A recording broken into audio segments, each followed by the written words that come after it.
Uh, Good afternoon. I'm Judith Siegel, and today I'm going to be reading from the book The Midwife by Jennifer Worth. This book was the basis for the PBS series called The Midwife. And just a few words about the setting for the book. It's written by a professional nurse midwife who practiced in London, the docks of London, the East End of London in the 1950s and continuing into the 1960s. She lived in what was basically a convent of nuns who themselves were nurses and midwives and served the area in which they resided. And the book is divided into different stories of her experiences, and I'm going to read from one of my favorite ones. Large families may be the norm, but this is ridiculous, I mused as I ran through my day list. The 24th baby? There must be some mistake. The first digit is wrong. Not like Sister Julian to make a mistake. My suspicions were confirmed when I got out the surgery notes. Only 42 years old. It was impossible. I'm glad someone else can make mistakes as well as me, I thought. I had to make an antenatal visit to assess the mother and the viability of the house for a home delivery. I never liked doing this. It seemed such an impertinence to ask to see people's bedrooms, the lavatory, the kitchen, the arrangements for providing hot water, the cot, the linen for the baby, but it had to be done. Things could be pretty slummy, and we were used to managing in fairly primitive conditions. But if the domestic arrangements were really quite unviable, we reserved the right to refuse a home delivery, and the mother would have to go to hospital. Mrs. Conchita Warren is an unusual name, I thought, as I cycled towards Limehouse. Most women were Doris, Winnie, Ethel, or Gertie, but Conchita? What was a Conchita doing in the gray streets of Limehouse with its pall of gray smoke and the gray sky beyond? I turned off the main road into the little streets and with the help of the indispensable map located the house. It was one of the better, larger houses on 3 floors with a basement. That would mean 2 rooms on each floor and 1 basement room leading into a garden. 7 rooms in all. Promising. I knocked on the door, but no one came. This was unusual, but no one called out, "Come in, lovey." There seemed to be a good deal of noise inside, so I knocked again harder. No reply. Nothing for it but to turn the handle and walk in. The narrow hallway was almost, but not quite, impassable. 2 ladders and 3 large coach prams lined the wall. In one, a baby of about 7 or 8 months slept serenely. The second was full of what looked like washing. The third contained coal. Prams were very large in those days, with huge wheels and high protective sides, and I had to turn sideways to squeeze myself past. Washing flapped overhead, and I pushed it aside. The stairway to the first floor was straight ahead and was also festooned with washing. The sickly smell of soap, dank washing, baby's excrement, milk, all combined with cooking smells was nauseating to me. The sooner I get out of this place, the better, I thought. The noise was coming from the basement. I entered the first room off the hallway. This was obviously what my grandmother would have called the best parlor, filled with her best furniture, knickknacks, china, pictures, lace, and of course the piano. It was only used on Sundays and on special occasions. But if this fine room had ever been anyone's best parlor, the proud housewife would have wept to see it. About 6 washing lines were attached to the picture rail just above the cornices of a beautifully plastered ceiling. Washing hung from each of them. Light filtered through a single faded curtain that appeared to be nailed across the window, screening this front room from the street. The wooden floor was covered with what looked like junk. broken radios, prims, furniture, toys, a pile of logs, a sack of coal, the remains of a motorcycle, and what seemed to be engineering tools, engine oil, and petrol. Apart from all this, there were scores of tins of household paints on a bench, rolls of wallpaper, brushes, rollers, cloths, pots of glues, bottles of thinners, and another ladder. The curtain was pinned up with a safety pin by about 18 inches at one corner, allowing sufficient light to reveal a new Singer sewing machine on a long table. Dressmaking patterns, pins, scissors, and cottons were scattered all over the table. And also, quite unbelievably, there was some fine, very expensive silk material. Next to the table stood a dressmaker's model. The only thing that resembled my grandmother's front parlor was a piano that stood against one of the walls. The lid was open, revealing filthy yellow keys with several of the ivories broken off, but my eyes were riveted by the maker's name, Steinway. I couldn't believe it. A Steinway in a room like this, in a house like this. I closed the door and tried the second room off the hallway. This room revealed a doorway that led down to the basement. I descended the wooden stairs, making as much clatter and noise as I could, as no one knew I was there and I didn't want to alarm anyone. I called out, "Hello?" No reply.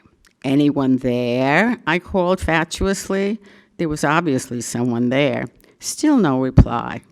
The door was ajar, and there was nothing for it but to push it open and walk in. Immediately, there was dead silence, and I was conscious of about a dozen pairs of eyes looking at me. Most of them were the wide, innocent eyes of children, but among them were the cold, black eyes of a handsome woman with black hair hanging in heavy waves past her shoulders. Her skin was beautiful, pale but slightly tawny. Her shapely arms were wet from the washing tub, and soap clung to her fingers. Although obviously engaged in the endless household chore of washing, she did not look slovenly. Her figure was large, but not over-large.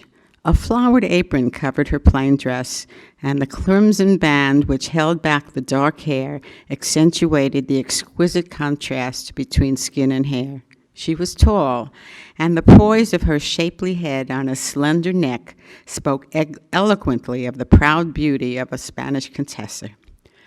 She did not say a word. Neither did the children. I felt uncomfortable and started babbling on about being the district midwife and getting no reply when I knocked and wanting to see the rooms for a home confinement. She did not reply, so I repeated myself. Still no reply. She just gazed at me with calm composure. I began to wonder if she was deaf. Then 2 or 3 of the children began talking to her, all of them once in a rapid Spanish. An exquisite smile spread across her face. She stepped towards me and said, "Sí, Bibi." I asked if I might look at the bedroom. No reply. I looked toward one of the children who had spoken, a girl of about 15. She spoke to her mother in Spanish, who said with gracious courtesy and with a slight inclination of her sculptured head, "Sí." It was clear that Mrs. Conchita Warren spoke no English. In all the time that I knew her, the only words that I heard her speak, apart from dialogue with the children, were "sí" and "baby." The impression this woman made upon me was extraordinary. Even in the 1950s, that basement would have been described as squalid. It contained haphazardly a stone sink, washing, a boiler bubbling away, a mangle, clothes and nappies hanging all over the place, a large table covered with pots and plates and bits of food, a gas stove covered with dirty saucepans and frying pans, and a mixture of unpleasant smells. Yet, this proud and beautiful woman was completely in control and commanded respect. The mother spoke to the girl who showed me upstairs to the first floor. The front bedroom was perfectly adequate, a large double bed. I felt it, no more sagging than any other. It would do. The lighting was electric. The floor covering was lino, and the girl said, "Mum's got it all ready here," and pulled open a drawer full of snowy white baby clothes. I asked to see the lavatory. There was more than that. There was a bathroom. Excellent. That was all I needed to see. As we left the main bedroom, I peered briefly into the room opposite, the door of which was open. 3 double beds appeared to be crammed into it, but there was no other furniture at all. We descended 2 flights to the kitchen, our feet clattering on the wooden stairs. I thanked Mrs. Warren and said that everything was most satisfactory. She smiled. Her daughter spoke to her, and she said, "See, I needed to examine the woman and take an obstetric history. But obviously I could not do that if we could not understand each other. And I did not feel I could ask one of the children to interpret. I therefore resolved to make a repeat visit when her husband would be at home. I asked my little guide when this would be, and she told me in the evening. I asked her to tell her mother I would come back after 6 o'clock and left. I had several other visits that morning, but my mind continually drifted back to Mrs. Warren. She was so unusual. Most of our patients were Londoners who had been born in the area, as had their parents and grandparents before them. Foreigners were rare, especially women. All the local women lived a very communal life, endlessly engaged in each other's business. But if Mrs. Warren spoke no English, she could not be part of that sorority. Lunch at Nonnaita's house was the main meal of the day, and communal meal for the sisters and lay staff alike. The food was plain but good. I always looked forward to it because I was always hungry. 12 to 15 of us sat down each day at the table. After grace was said, I introduced the subject of Mrs. Conchita Warren. She was well known by the sisters, though not a lot of contact had ever been made because of her lack of English. Apparently, she had lived in the East End for most of her life. How was it then that she didn't speak the language? The sisters did not know. It was suggested that perhaps she had no need or no inclination to learn the language, or perhaps she just wasn't very bright. This last suggestion was a possibility, as I had noticed before that certain people can completely disguise a basic lack of intelligence simply by saying nothing. How did she come to be in London at all, I asked. The sisters knew the answer to this one. Apparently, Mr. Warren was an East Ender, born into the life of the docks and destined for the work of his fathers and uncles. But when he was a young man, something had made him a rebel. He was not going to be cast into any mold. He cut loose and went off to fight in the Spanish Civil War. All he wanted was youthful adventure, and a war in a remote and romantic country was just the stuff. He was lucky to survive. But survive he did, and came home to London with a beautiful Spanish peasant girl of about 12. He returned to his mother's house with the girl, and they obviously lived together. When his relatives or neighbors thought of this shocking occurrence, can only be conjectured, but his mother stuck by him, and he was not one to be intimidated by a pack of gossiping neighbors. Anyway, they could hardly send the girl back because he had forgotten where she came from, and she didn't seem to know. Quite apart from this, he loved her. When it was possible, he married her. This was not easy because she had no birth certificate and was not sure of her surname, date of birth, or parentage. However, as she had had 3 or 4 babies by then and looked about 16, and as she was presumably Roman Catholic, a local priest was persuaded to solemnize the already fecund relationship. I was fascinated. This was the stuff of high romance. What a story! Everything about it was unusual, and I looked forward to meeting Mr. Warren that evening. Then I remembered the children. I said to Sister Julienne saucily, "I've caught you in a mistake at last. You put in that daybook the 24th pregnancy, when you must have meant the 14th. Sister Julienne's eyes twinkled. "Oh, no," she said, "that was no mistake. Conchita Warren really has had 23 babies and is expecting her 24th. I was stunned. The whole story was so preposterous that no one could possibly have made it up. The door was open when I returned to their house, so I stepped in. The house was literally teeming with young people and children. I had seen only very young children and a girl in the morning. Now all the school children were home, as well as several older teenagers who had presumably returned from work. It seemed like a party. They all looked so happy. Older children were carrying tiny ones around. Some of them were playing out in the street. Some of them were doing what might have been homework.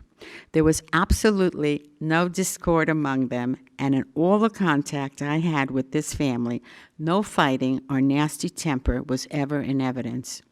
I squeezed past the ladder and the prams in the hallway and was directed to the basement kitchen. Len Warren was sitting on a wooden chair by the table, comfortably smoking a roll-up. A baby was on his knee. Another crawled along the table, and he had to keep pulling him back by his pants to prevent him from falling off. A couple of toddlers sat on his foot, and he was jiggling them up and down and singing, "Horsey, horsey." They were screaming with laughter, and so was the father. Laughter lines creased his eyes and nose. He was older than his wife, about 50-ish, not at all good-looking in the conventional sense, but so frank and open, so downright pleasant-looking, that it did your heart good to see him. We grinned at each other, and I told him that I wanted to examine his wife and take some notes. "That's okay. Con's doing the supper, but I expect she can leave it to Win." Conchita was calm and radiant, standing by the boiler, which in the morning had been doing the washing and was now cooking an enormous quantity of pasta. Copper boilers were common in those days. They were tubs, large enough to contain about 20 gallons, standing on legs with a gas jet underneath. A tap at the front was the means of emptying them. They were intended for washing, and this was the first time I had seen one used for cooking. But I surmised that this would be the only way of catering for such a huge family. It was sensible and practical, if unusual. "Here, Win, you take over the supper, will you, love? Nurse wants to look at your mom. Tim, come here, lad. You take the baby and take them two away from the boiler. We don't want no accidents in this house, do we now? And Doris, love, you lend a hand to our Win. I'll take your mum and the nurse upstairs." The girls spoke rapidly to their mother in Spanish, and Chita came towards me smiling. We went upstairs, Len chatting all the time to different children. "Now then, Cyril, now then, let's get that Laurie off them stairs, shall we? There's a good lad.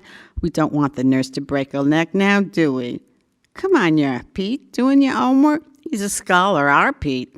He'll be a professor one of these days, you'll see. Hello, Sue, my love. Got a kiss for your old dad, then?" He very seldom stopped talking.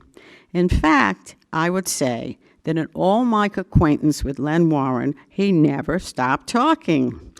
If occasionally he ran out of something to say, he would whistle or sing, and all executed with a thin roll-up in his mouth. These days, health workers would be very disapproving about smoking around babies and a pregnant woman, but in the 50s, no connection had been made between smoking and ill health, and nearly everyone smoked. We went into the bedroom. "Connie, love, the nurse just wants to have a look at your tum." He smoothed down the bed and she lay down. He started to pull up her skirt and she did the rest. Her abdomen showed stretch marks, but nothing excessive. From appearances, this could have been her 4th pregnancy, not her 24th. I palpated the uterus, about 5 to 6 months. "Any movements?" I inquired. "Oh, yeah, you can feel the little soul kicking and wriggling. He's a right little footballer, that one, especially at night when we want to get some sleep." I examined the rest of her. She seemed to be in perfect condition. I wanted to try to establish her dates. Merely going on clinical observation can be deceptive. A small baby and a large baby of the same gestation can give the appearance of about 4 to 6 weeks difference, so you need some dates to back up observation. However, with a baby of about 7 to 8 months downstairs, it seemed unlikely that Conchita had had a period at all.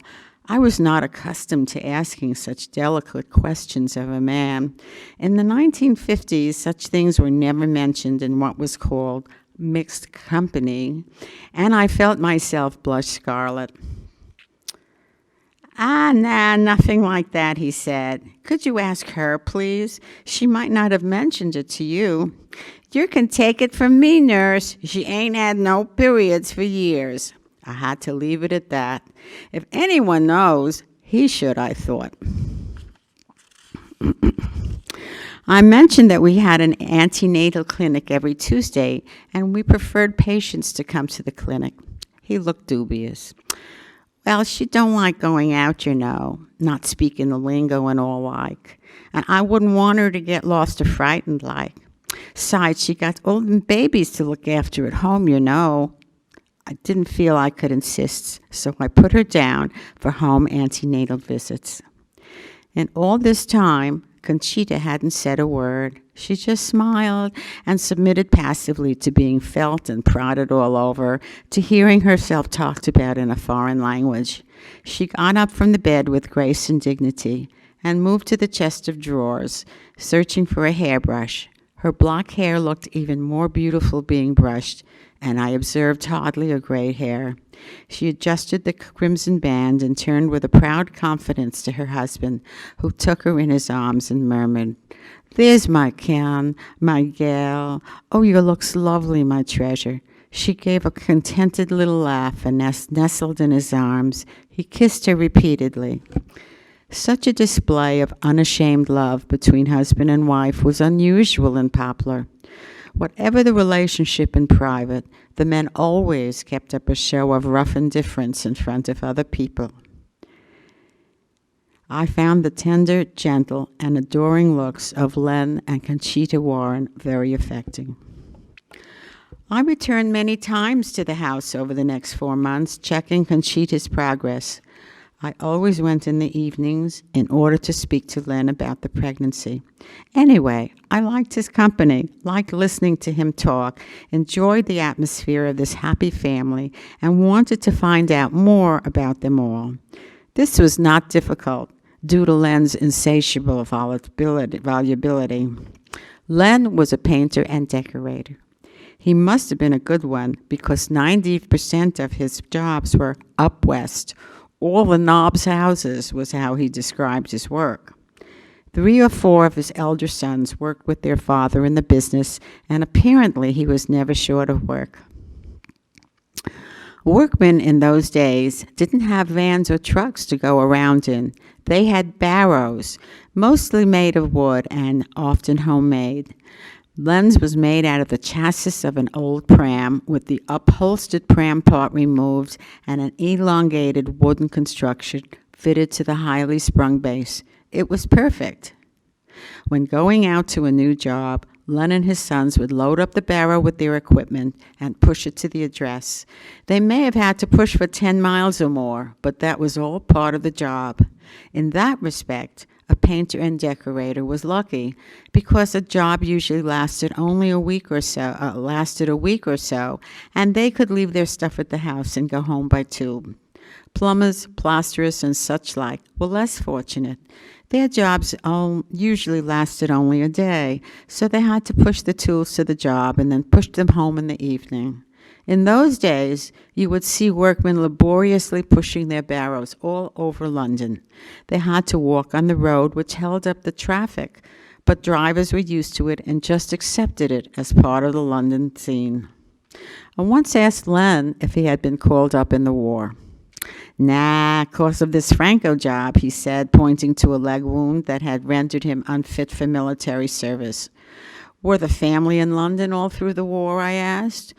"Not bleeding likely, begging your partners," he said. "Wouldn't let Jerry get conning the kids."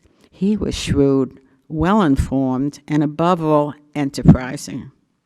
In 1940, Len had observed the failed strategic bombing of the air bases and ammunition fields. He had seen the Battle of Britain. And I thought to myself, That slippery bugger Hitler, he's not going to stop there, he's not. He'll go for the docks next. When the first bomb fell on Millwall in 1940, I knew as how we had to. We was in for it, and I says to Con, I'm getting you out of this, my girl, and the kids and all. Len didn't wait for any evacuation scheme to come into operation. With typical energy and initiative, he took a train from Baker Street out of London to the west into Buckinghamshire. When he thought he had gone far enough, he got out at what looked to be a promising rural area. It was Amersham, which is almost a London suburb these days, but in 1940 it was truly rural and remote from London. Then he quite simply trudged around the streets, knocking at doors, telling the householders he met that he had a family he wanted to get out of London, and had they got a room they could let to him. I must have called at hundreds of places. I reckon as how they thought I was mad. They all says no. Some didn't speak, just shut the door in my face and said nothing. But I wasn't going to be put off, not by no one. I just reckons as how someone's going to say yes sometime. You just got to stick with it, Len lad, I says to myself. It was getting late. I'd spent the whole day trudging round, having doors shut in me face. I can tell you I was feeling down and all. I was going back to the station. I told you I was that depressed. I went down a row of shops with flats above them. I shan't never forget it. I hadn't knocked at any flats, only houses that looked like what they got a lot of rooms in them. There was a lady. I shall never forget her, going into one of the doors next to a shop, and I just says to her, you haven't got a room I could have you, lady? I'm desperate. And I tells her, and she says yes. That lady was an angel, he said reflectively. Without her, we'd be dead, I reckon. It had been a Saturday. He had arranged with the lady that he would pack up his household on the Sunday and move in on the Monday, and this they did. I told Con and the kids we was going on holiday to the country. He simply told their landlord they were moving out. They left all their furniture and took only what they could carry. The accommodation the lady gave them was called the back kitchen. It was fairly large, stone-floored room on the ground floor, leading to a small backyard with access both to the flats above and to the shop at the side. It contained a sink, running cold water, a boiler, and a gas stove. There was a large cupboard under the stairs, but no heating and no outlet for an electric heater. There was, however, an electric light and an outdoor lavatory. There was no furniture. I don't know what Conchita thought of it all, but she was young and adaptable. She was with her man and her children, and that was all that mattered to her. They lived there for 3 years. Len made a few trips back to London to collect what furniture and essential bedding he could bring on his barrow. Very soon his mother came to join them. Well, I couldn't leave the old gal back there for Jerry to get, could I now? Apparently his mother passed most of the day and each night in an armchair in a corner. The older children went to school. Len took a job as a milkman. He had never handled a horse before, but it was a docile old creature that knew the round, and with native quickness, Len soon learned and whistled his way around the roads. The children came with him when they could and felt like king of the castle sitting behind the horse. Conchita looked after her children and did the ladies' washing and cleaning. It was a good arrangement all around. 2 more babies were born. It was when they were expecting the 9th baby that the local evacuation authorities decided Len's family needed more room, and they were allocated 2 rooms, a kitchen and bathroom. It sounds pretty grim today, just 2 rooms for 3 adults and 8 children, but in fact, they were lucky.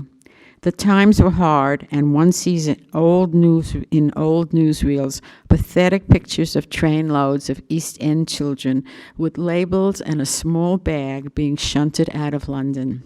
Thanks to their father, the Warren children were not separated from their parents throughout the entire war. Len and Conchita's children were beautiful. Many of them had raven black hair and huge black eyes like their mother. The older girls were stunners and could easily have been models. They all talked in a curious mixture of Cockney and Spanish when together. With their mother, they spoke only Spanish. With their father or any other English person, pure Cockney. I was very impressed by this bilingual facility. I wasn't able to get to know any of them very well, principally because their father never stopped talking and entertaining me with his chatter.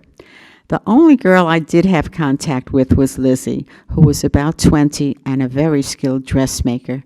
I have always loved clothes and became a regular client of hers. The house was always crowded, but there was never any discord as far as I could see. If an argument arose among the younger children, the father would say good-humoredly, "Nevin, let's have none of this," and that would be that. I have seen fighting between siblings, especially in overcrowded conditions, but not between the Warren children. Where they all slept was a mystery to me. I had seen one bedroom with 3 double beds in it. Presumably the 2 bedrooms on the upper story were the same and they all slept together. In the last month of Conchita's pregnancy, I visited weekly. One evening, Len suggested I have a bit of supper with them. I was delighted. It smelled good, and as usual, I was hungry. I was not at all squeamish about eating food cooked in the boiler that had been used in the morning for washing the baby's nappies, so I accepted with pleasure. Len said, "I reckon as our nurse would like a plate like, you get her one, will you, Liz, love?" Liz piled some pasta onto a plate for me and gave me a fork. It was only then that Conchita revealed her peasant origins.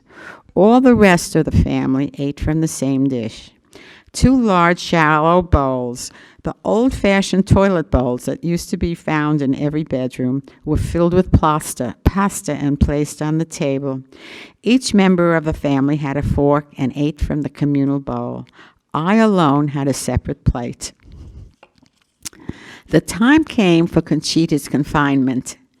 There were no dates to go by, and therefore no certainty when she was due, but the baby's head was well down, and she looked near the end of term. "I'll be glad when we gets this baby out. She's getting tired. I won't go to work no more. The lads can do the job. I'll stop here and look after Con and the kids." This he did, to my amazement. In those days, no self-respecting East Ender would demean himself by doing what he would call woman's work. Most men would not lift a dirty plate or mug from the table, nor even pick up their dirty socks from the floor. But Len did everything. Conchita lay in bed late in the mornings or sat in a comfortable chair in the kitchen. Sometimes she played with the little ones, but Len was always watching, and if they got too boisterous, he firmly took them away and amused them elsewhere. Sally, the girl of 15, who had left school but not yet gone out to work, was there to help him.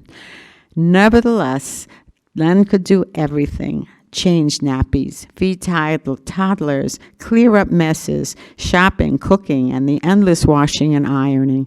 And all this was accompanied by singing or whistling and unfailing good humor. Incidentally, he was the only man I have ever met who could roll a fag with one hand and feed a baby with the other. Conchita's 24th baby was born at night. A phone call came through at about 11 o'clock that the waters had broken. As fast as I could, I pedaled along to Limehouse because I guessed it would be a quick labor. I was not wrong. I found everything in perfect readiness. Conchita was lying on clean sheets with the brown paper and a rubber sheet under her. The room was warm but not too hot. The baby's crib and baby's clothes were all waiting. Hot water was boiling in the kitchen. Len was sitting beside her, massaging her.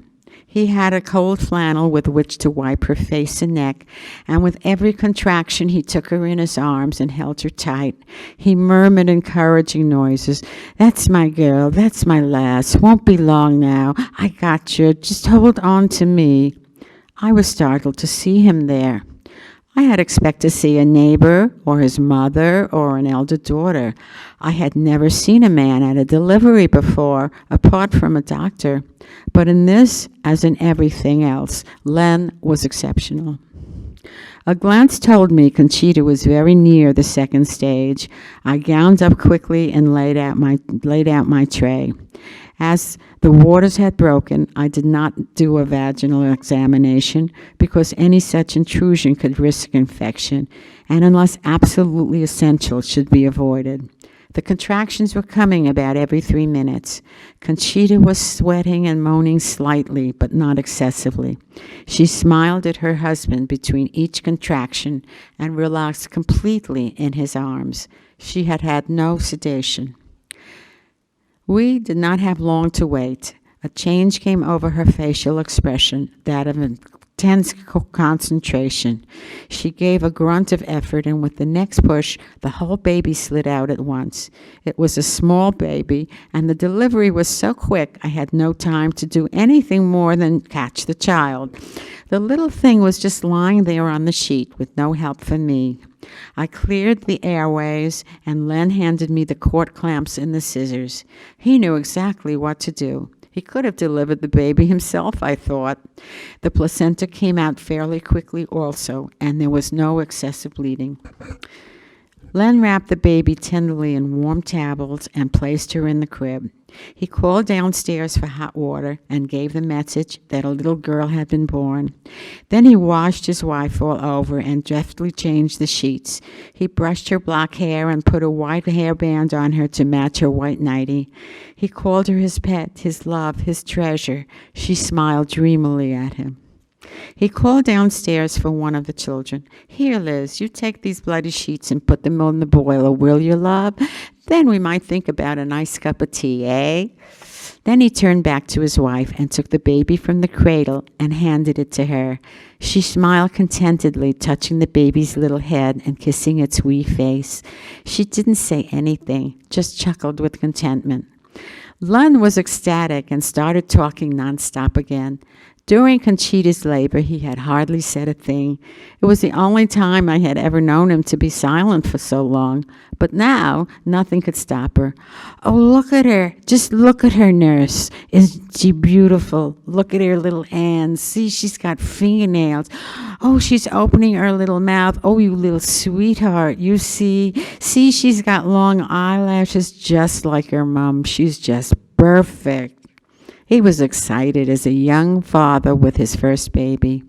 He called all the other children up, and they all sat around their mother, talking in a mixture of Spanish and English. Only the toddlers were asleep. The rest of the house was awake and excited. I packed up my equipment and slipped silently out of the room, feeling that the unity and the happiness of the family would be all the greater if I were not there.